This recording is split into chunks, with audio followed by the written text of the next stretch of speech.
हे guys, welcome to my new blog. मी राजू काळे नाशिकहून स्वागत करतो तुमचं आपल्या नवीन ब्लॉगमध्ये. चला तर मित्रांनो, आजचा व्हिडिओ खूप इंटरेस्टिंग होणार आहे. तर मित्रांनो, मी आज आलो आहे नाशिकमधील प्रसिद्ध असे नाशिक नांदूर मधमेश्वर असं अभयारण्य आणि एक नांदूर मधमेश्वर धरण आहे मित्रांनो, त्या ठिकाणी आलो आहे. चला तर मी तुम्हाला त्याच्याबद्दल माहिती देणार आहे. चला तर आज जाऊया आपण तिकडे. तर आपण आता आलो आहोत नाशिकमधील प्रसिद्ध असे ठिकाण ज्याचं नाव आहे नांदूर मधमेश्वर वन्यजीव अभयारण्य. इथूनच आहे 800 पाऊस पण चालू आहे मित्रांनो. इकडे बघू शकता आपण, माझ्या बाजूला नांदूर मधमेश्वरचं अभयारण्य आहे. मध्ये जाता येत नाही आहे कारण की आता सध्या काहीच पक्षी नाही आहे मध्ये. तर आपण नक्की एखाद दिवशी येऊया इथे. चला तर आपण निघूया घरी आता. तर हे तो बघू शकता मित्रांनो तुम्ही, हे आहे नाशिकचा नांदूर मधमेश्वरचा प्रकल्प. इथून पाणी, हा सांडवा आहे, इथून पाणी सोडलं जातं. बघू शकता सध्या पाणी आहे. बघू शकता आपण, असं पाणीच दिसतंय तुम्हाला इथे.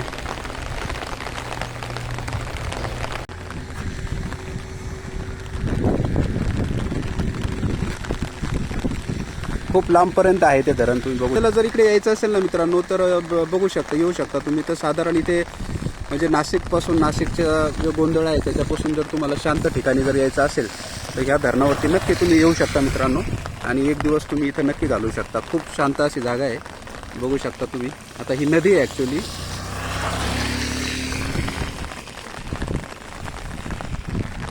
ही बघा, खूप मोठी अशी नदी आहे. आणि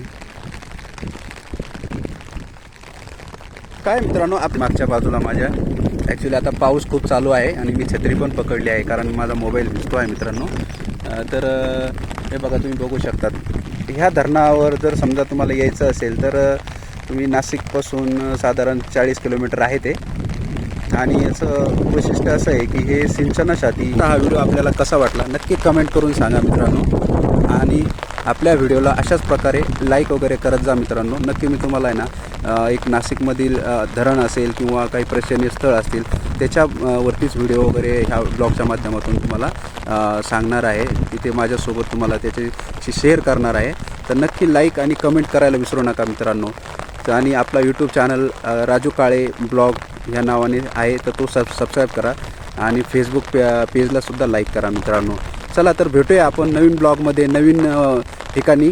तोपर्यंत बाय.